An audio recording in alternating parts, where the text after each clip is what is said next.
All right, so here's the second half of the chapter 20, conducting research.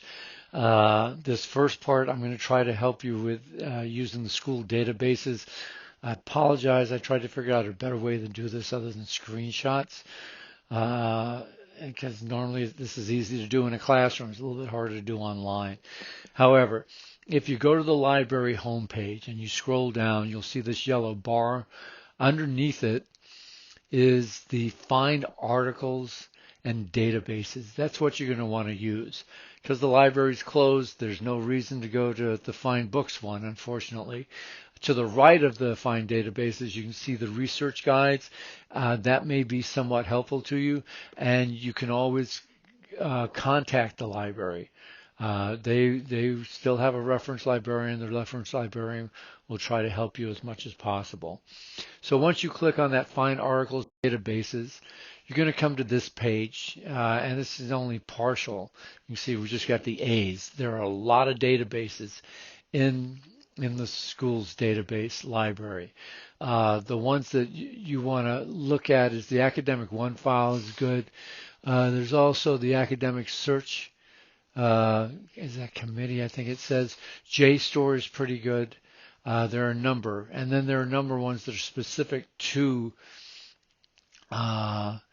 particular areas. So you can look for that up here in these drop-down boxes.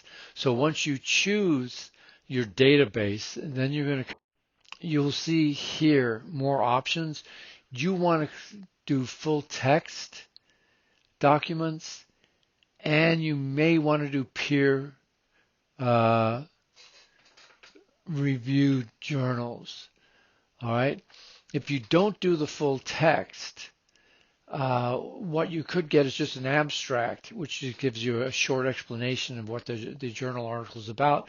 But then it turns out that we don't have that particular journal, because a lot of results will come back if you don't pull full text of journal articles that we don't subscribe to that particular database, and so it's not going to do you any good. So you might as well just look for full text. All right. And then when you do that, then you'll see a whole list of articles come through. And like I said, what I highly recommend you do is when you find an article and open it, do a Control F or Command F and put in the term that you need to be in that article. So, I mean, if you're looking for something like, I don't know, let's say heat indexed, you do the Command F or Control F, put that in there. If it doesn't show up in the article, then you probably want to just skip through. It'll keep you from having to read or skim through a lot of articles that may not be able to help you. So I'm sorry, that's about all I can help you with the databases. Hopefully you don't have any trouble. If you do, again, email me and I'll try to give you further help and explanation on that. Once you get in to your source, again, as we've talked about before, you want to ask, what's the purpose of the document? Where does it come from? Make sure it's coming from a source you can trust. Make sure you know whether it's going to be a biased liberal or biased conservative. Everything's going to be biased. There's no way that something can't be. What you're looking for is the least biased. Look at whom it is intended for.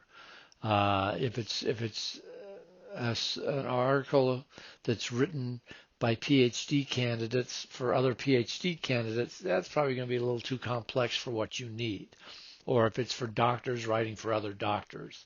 I've actually found, I think it was a 7 or 8 page article about a Shakespeare play, and all it talked about was this one word and how that word was used in the Shakespeare play. Well, that's a little bit too in-depth for college freshmen taking a survey of literature course, right? So be careful of that.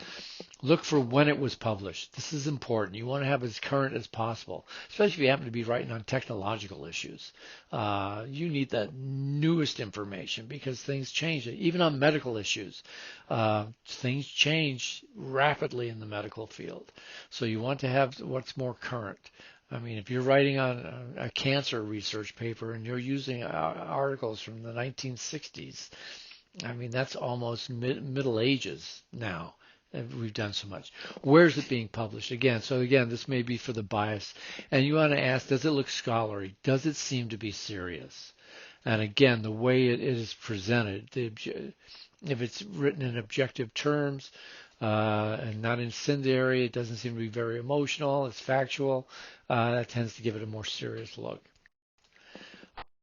All right, responding to sources, you want to make notes in the margins of sources if you print it out. Whether you agree, disagree, you find something questionable. Then you want to critique your sources for their accuracy. Do they seem to be accurate? How timely is it? Does it seem to be pretty up to date, pretty current? How thoroughly has the source actually covered the topic, or has it just done a superficial job? How reliable does it seem? And is the reasoning reasonable? I mean, does it make sense to you? You need to keep asking yourself that. And as you become more educated, you will find that you're more critical about what's reasonable and what's not reasonable, or at least hopefully you are. You become more critical so that you don't end up being one of those people who are easily manipulated. All right, with electronic source, more so than other sources, you have to be critical, especially if you're not finding information in databases. You're finding from Google search or any other type of search. Anybody in a tinfoil hat can publish on the web. So you have to be very critical. You don't know if what you're reading is written by some guy sitting in his mother's basement who's wearing a tinfoil hat. All right, so make sure it's fair, it's balanced, it's a reasonable perspective. Ask who the publisher is. Always ask who the author is. Why should you believe this particular person? Is there an About Us section to the website? If people don't want to tell you who's working for them, they probably have an agenda. So you have to be careful about that. And then who's the document intended for? Who has it been written for? And does that affect how it's been written? So again, with something like the New York Times or the Wall Street Journal, the New York Times knows the majority of their readership is liberal. The Wall Street Journal knows that a majority of their readership is conservative, and so they write for that particular audience because that's smart writing. So you just need to be aware of that. Ask when it was published because again, some things it may not matter, but with most topics, especially controversial topics, you need the newest information. And look and see if there's any critique by other sources. As somebody else looked at this.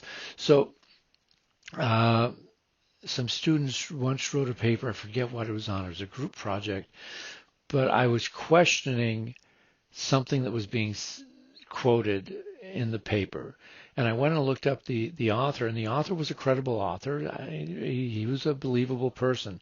However, it turned out that what they were quoting was an older work that he'd done, an older study, and new information had come up since then that had disproved that study, and even the author himself had said that this is no longer viable. And that's how I found out that it wasn't, though, but by finding another source that had critiqued what he had written years ago.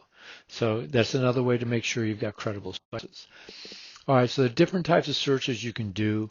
You've got your Google search. However, if you're going to be using Google for your researching, I would go to Google Scholar. Right, just Google Scholar, and it'll take you to a Scholar, because then you're searching within scholarly journals and magazines and such.